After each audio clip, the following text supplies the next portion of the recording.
Jerman yang dilatih untuk bertengkar secara konseptual oleh Hegel, Immanuel Kant, akhirnya masuk di dalam era tanpa akal. Tetapi pikiran mesti diterbitkan kembali. Tetap ada tokoh-tokoh yang berupaya untuk regain the very ideas of liberal mind. Hannah Arendt misalnya berupaya untuk membaca kenapa bangsa Jerman itu gagal mengaktifkan rasionalitas. Sehingga orang yang ikut di dalam propaganda Hitler tidak lagi mengerti bahwa dia itu sebetulnya masuk dalam ketakutan sehingga otentisitas berpikirnya hilang. Sehingga kejahatan pun mengalami ketidakpahaman. Kejahatan itu tidak mungkin lagi dipahami sehingga tidak mungkin ada orang jahat karena dia tidak paham. The banality of evil. Kita lihat hal itu hari-hari ini. Ada bicara korupsi, ditegur kiri kanan. Lingkaran paling dekat presiden korupsi. The banality of stupidity itu.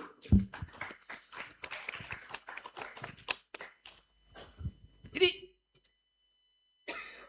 ada yang kita cari istilah ya. Sedang ditumbuhkan kedunguan yang dibasiskan pada pragmatisme. Setiap hari coba kita cari cara supaya nggak terlalu meledek presiden itu. Agak susah ya Bung ya. Ini ya. Wartawan bertanya ke saya, aktivis bertanya ke saya, Rocky Gerung, Anda harus seperti Anda mengkritik Jokowi dong. Kenapa Anda lemah pada Prabowo? Anda nggak jujur. Oke, saya bilang, kalau kita mau jujur, saya mau jujur. Apa yang saya mesti kritik supaya saya kritik Prabowo sama seperti saya kritik Jokowi? Ya kritik kebijakannya, oke. Saya akan kritik Prabowo karena dia menghamburkan uang untuk bikin IKN.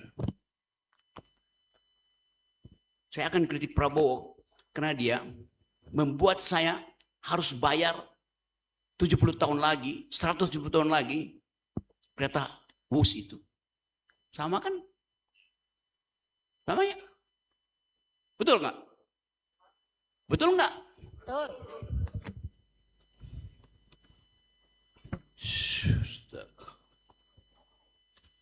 Yang bikin WUS itu siapa?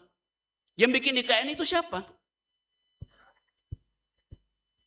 Kenapa you bilang betul? Ini yang saya mau terangkan. Bagaimana kemampuan kita untuk memfilter persoalan itu hilang. Gak mungkin saya kritik Prabowo seperti saya kritik Jokowi. Karena IKN itu yang bikin adalah Prabowo. WUS itu yang bikin utang adalah Prabowo. Benar nggak? Ya begitu dong kritisnya. Jadi mana perbandingannya? Saya tahu cara berpikir mereka. Tapi dia tidak mampu untuk membujuk saya percaya bahwa dia berpikir kritis. Saya nggak akan terima. Bukan sekedar terima. Saya akan abaikan proposal orang dungu itu. Kritik dong seperti Anda kritik Jokowi. Apa yang saya mau kritik? Oke. Kalau saya bilang, kalau saya mau kritik Prabowo sama seperti saya kritik Jokowi, maka seluruh kualitas Jokowi ada pada Prabowo. Baru itu fair. Anda kritik Jokowi bertahun-tahun, sekarang Prabowo udah 2 tahun Anda nggak kritik. Nah ini lagi bodoh lagi nih. Saya kritik Jokowi di periode kedua. Prabowo baru periode pertama. Jadi kemarahan yang tidak ada arah itu sekedar marah tanpa arah. Kritisi itu juga otaknya mesti tajam. Jadi Anda bayangkan, kemarahan kita pun tidak bisa diorganisir secara epistemik, tidak bisa diorganisir secara ideologi. Jadi kita marah ke semua arah, itu masalahnya. Ganti, jatuhin saja rezim itu. Oke. Berarti Anda pro Gibran. Enggak. Loh, Anda bilang semua satu paket rejim mau diganti. Secara konstitusi, presiden diganti, Gibran naik. Wah, Pak Rocky berpikir taktis, strategis. Bukan, saya hanya mau uji kelurusan pikiranmu. Jadi, saya balik pada soal tadi. Tidak ada forum untuk berdebat secara masuk akal, untuk berdebat secara ideologis, untuk berdebat bahkan secara psikologis itu. Yang bahaya adalah ada the big brother lihat, wah ribut di situ tuh. Ini anti Jokowi, ini anti Prabowo, ini anti Jokowi dan Prabowo. Deep state global membaca itu. Jadi kita tidak tahu sebetulnya arah kritik kita kemana. Pak Rocky bilang kan the beginning of the end.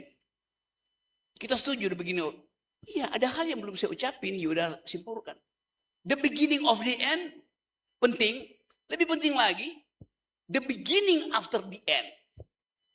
2 hari setelah rejim jatuh, you mau ngapain? Seorang fasis mengintip di tikungan jalan untuk mengarahkan massa yang tanpa otak ini ke arah neofasisme, neo-otoritarisme di tingkat lokal, global, regional. Bung Karno membaca peta dunia sehingga kalau dia dicaci maki hari ini nggak ada kontekstualnya. Dia tahu peta dunia waktu itu kok. Dia jadi otoriter, dia tahu rakyat kita masih feodal. Kita kasih analisis, bukan pembenaran. Merdeka sekarang. Ya, tapi Anda bersekutu dengan Jepang. Momentum itu ada. Sultan Syarif nggak mau merdeka di situ. Dia mau didik dulu orang supaya begitu merdeka ada otak. Lain pikirannya. Jadi kita biasakan untuk marah secara metodologis. Rocky Gerung, Anda tidak netral. Maksudnya, ya Anda mesti sama perlakukan Prabowo dengan Jokowi. Oke, saya akan ikuti perintahmu untuk mengkritik Prabowo. Saya netral enggak? Nah itu baru netral. Saya netral karena you perintah, bukan karena kehendak saya. Orang netral itu, dia punya ide, punya sikap, uji sikapnya, bukan disuruh orang. Ibu Mega nggak pernah jadi netral, karena dia punya sikap. Ya tapi Ibu Mega keras kepala. Justru karena dia keras kepala, netralitas dia datang dari kepalanya yang berisi itu.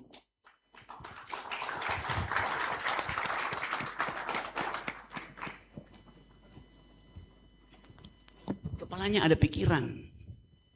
Kendati dia tidak punya ijazah. Ada yang punya ijazah nggak punya pikiran. Jadi jangan ragu untuk bongkar semua hal.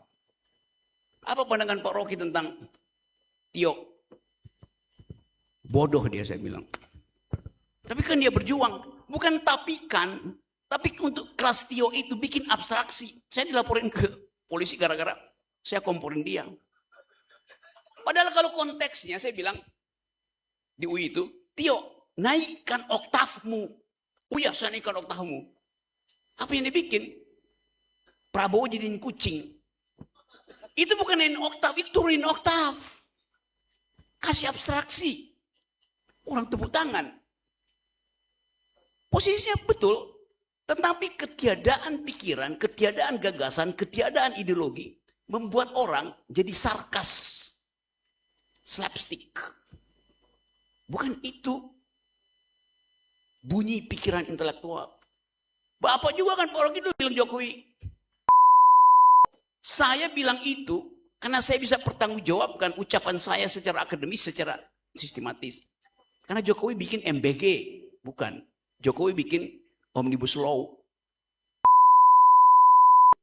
Bukan membandingkan persona orang tuh. Kita mulai lihat bahwa gejala gerakan mahasiswa akan ditunggangi oleh